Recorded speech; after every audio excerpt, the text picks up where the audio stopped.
Hello there, you're watching All 24 News World News Program. I'm your host, Karim Zachary, and these are your headlines.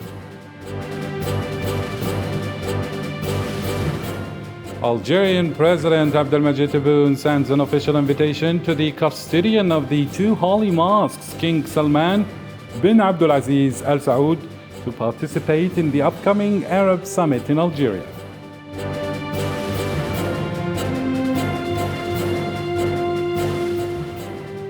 Hurricane Fiona unleashed more torrential rain and mudslides on Puerto Rico on Monday after causing almost 90% of power outage due to the strong winds.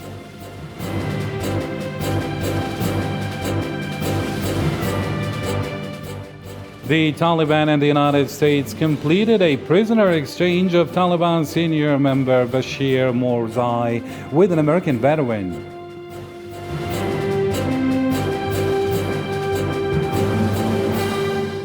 Also in our news, a Baltimore judge vacated the murder conviction of Adnan Syed, who has been in prison for over 20 years for allegedly strangling his ex-girlfriend to death in 1999.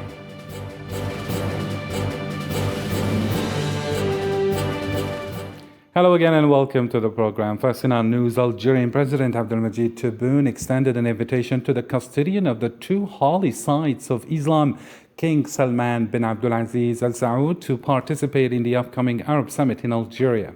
The Algerian Minister of Justice, Abdelrashid Tabbi, in his capacity as a special envoy of President Tebboune, handed over the invitation letter to Minister of Foreign Affairs and Cabinet member Adel Al Jubeir on behalf of the King.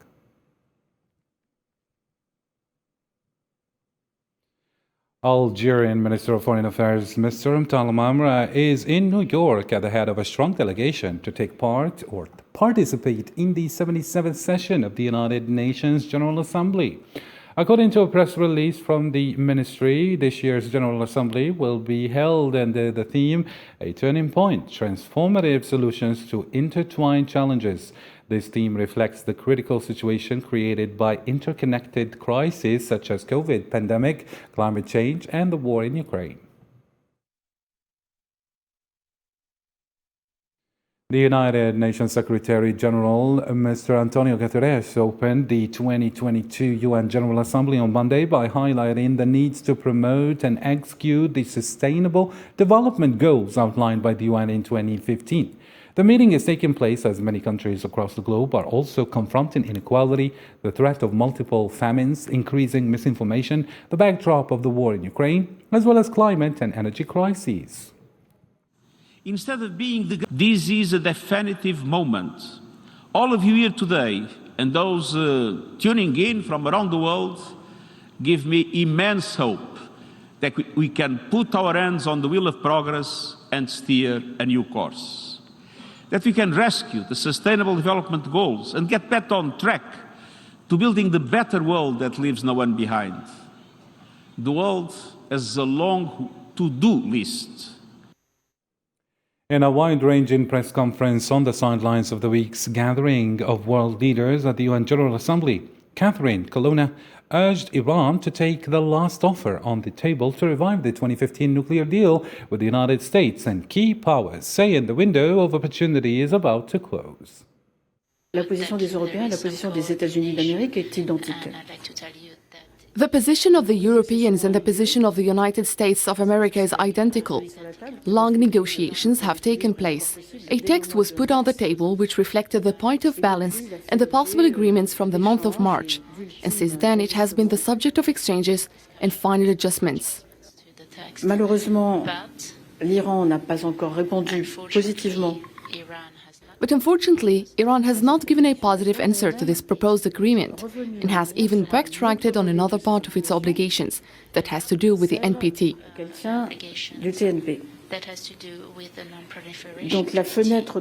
Therefore, the window of opportunity, which was only slightly open at the end of August, seems to be closing.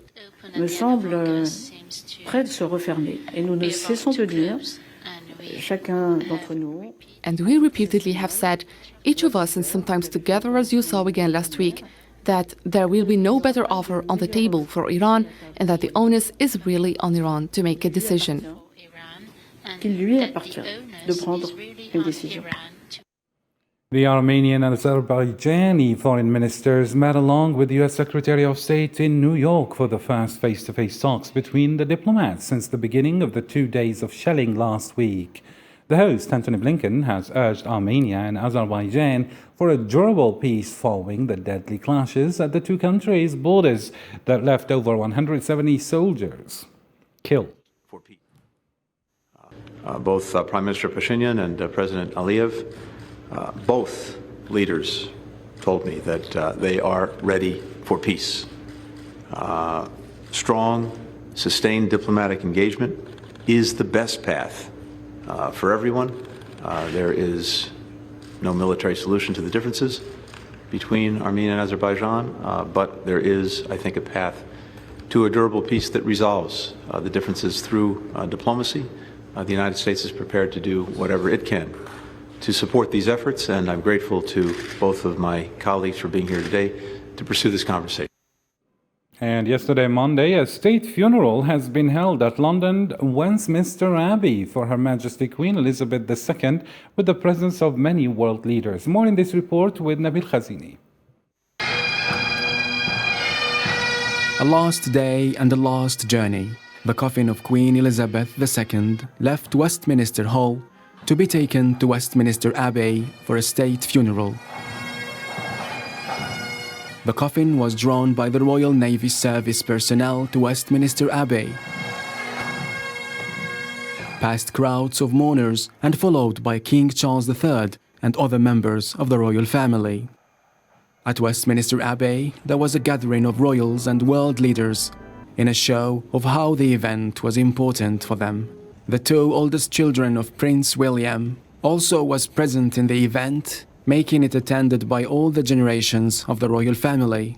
On top of the Queen's coffin, her crown and a paper from the King on a bouquet of flowers. It read, "In loving and devoted memory."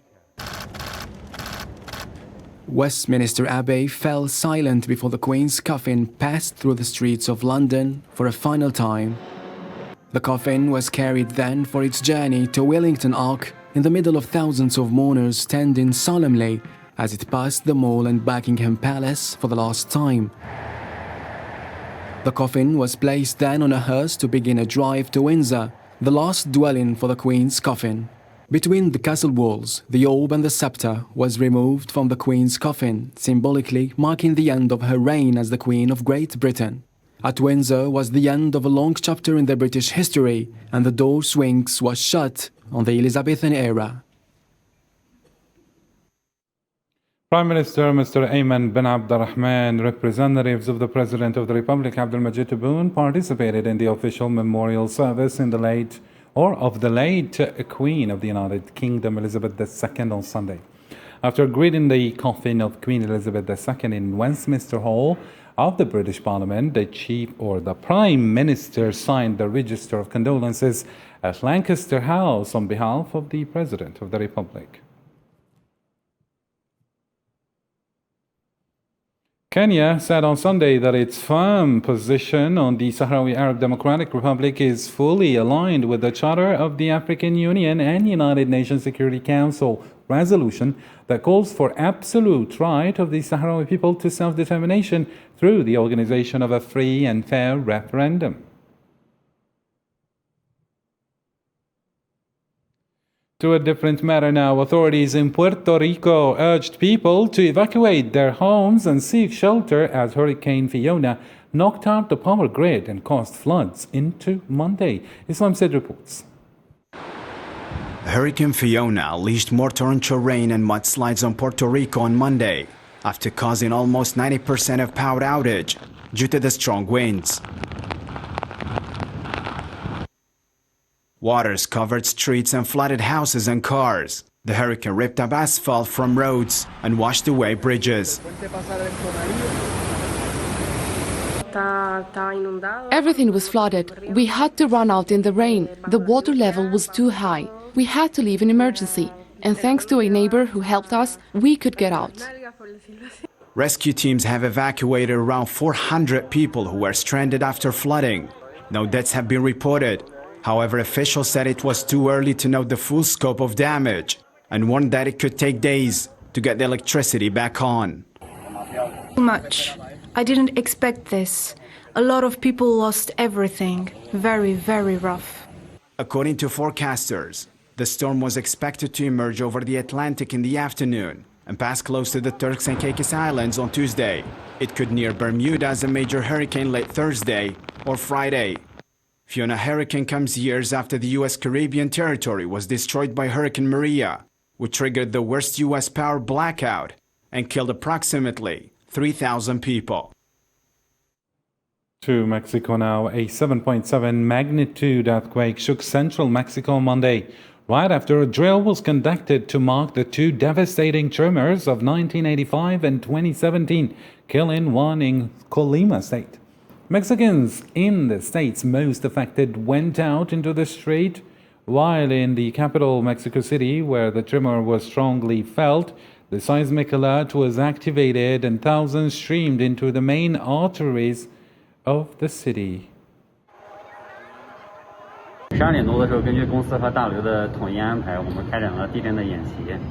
At around midday, we started earthquake drill according to the plan of our company and the building's management department. All of us went outdoors under guidance. The drill ended at around 1 p.m., so we went back to office. When I walked to lifts, I heard the alarm again and was surprised. I thought there was another drill. Then I saw people quite nervous and running out. When we ran out, we felt the strong shake and knew there was a real earthquake.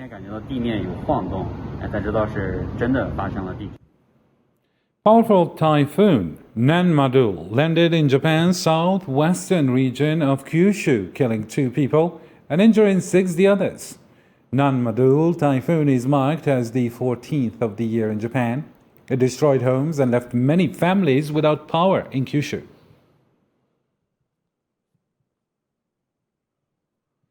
The Taliban and the United States completed a prisoner exchange of Taliban senior member Bashir Noorazai with an American veteran. Noorazai arrived in Kabul on Monday after being released. Amir Khan Muttaqi, Afghanistan's acting foreign minister, said that other detained Afghans should also be released and related efforts are underway. Today, an American citizen who was imprisoned in Afghanistan has been exchanged after a long negotiation with Americans. We have said that today's action and today's achievement is going to open a new door of communication between America and Afghanistan.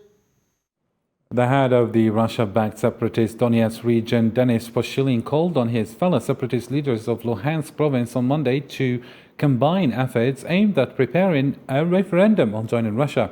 In a video posted on social media, he told Luhansk People's Republic leader in a phone call that their actions should be synchronized, and it seems that the referendum was voted on. The Russian-appointed mayor of Donetsk reported that 13 people had been killed during the attack on the city on 18th of September.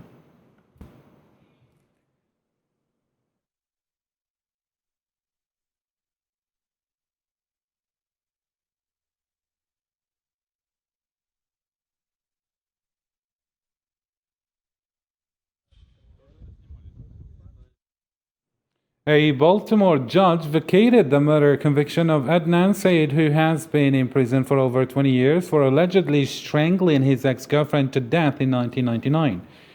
Syed has maintained his innocence and will remain under home detention while prosecutors look into new evidence.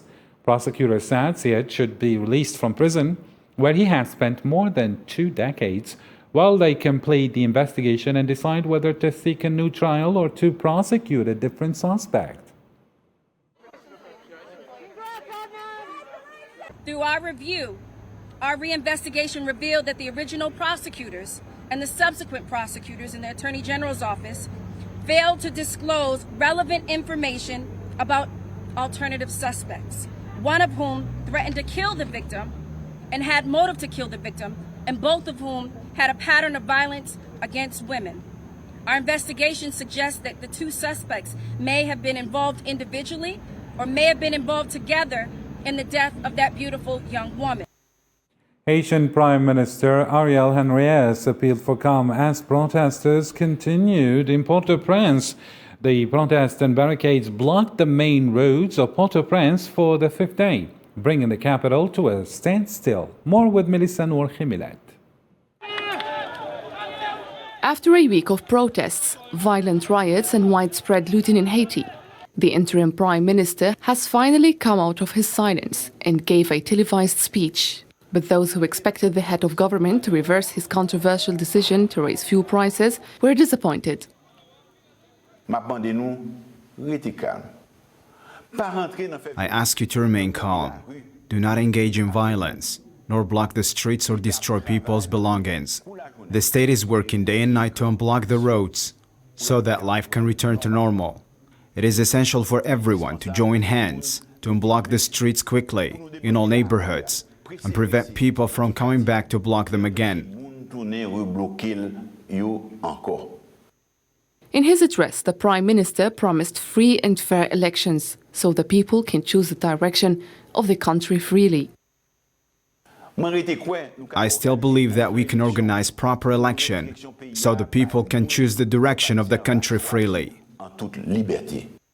In no case the speech of the Haitian Prime Minister would have contributed to calm the anger of the population. Protesters are demanding the resignation of Prime Minister Ariel Henry after an end to government fuel subsidies caused petrol and diesel prices to skyrocket.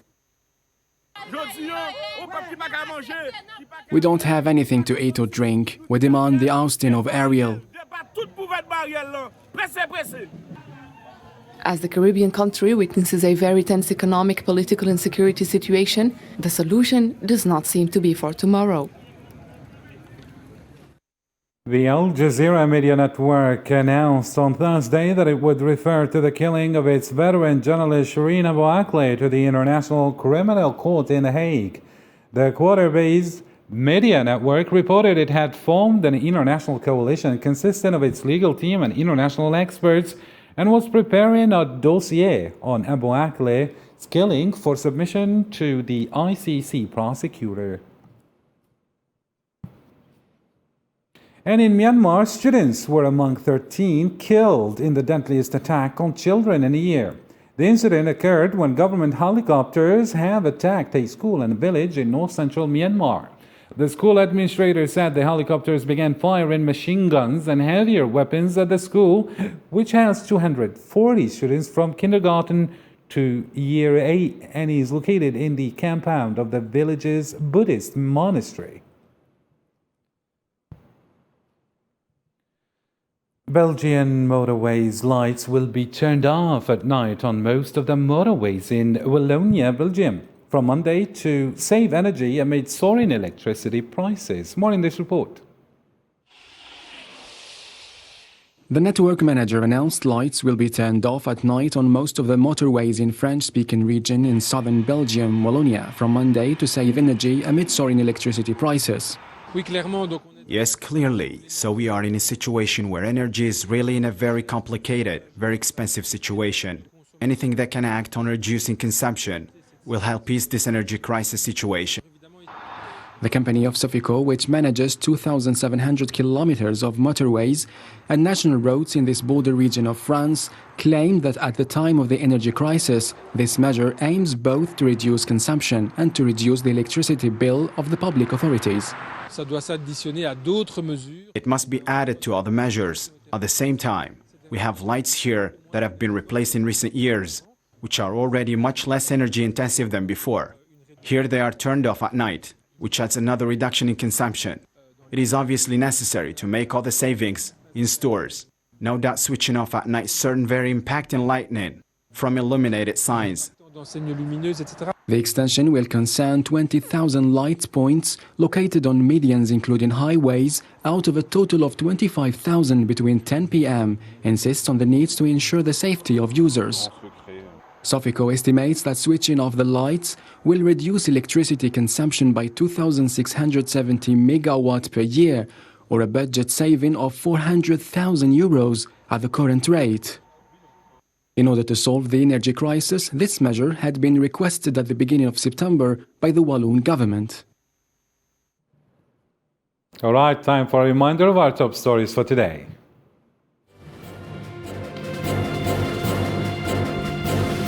Algerian President Abdelmadjid Tebboune sends an official invitation to the custodian of the two holy sites of Islam, King Salman bin Abdulaziz Al Saud, to participate in the upcoming Arab Summit in Algeria.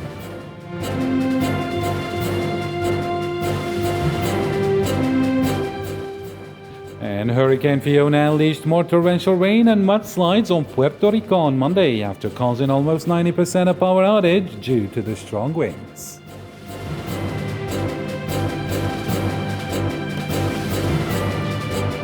The Taliban and the United States completed a prisoner exchange of Taliban senior member Bashir Noorzai with an American veteran.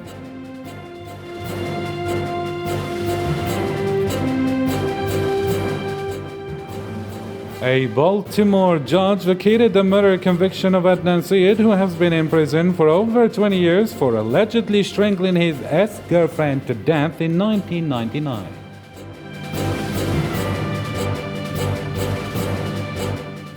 Well, that's it for today's World News. For more news stories, don't forget to follow us on our social media platforms, Facebook, Twitter, Instagram, and YouTube.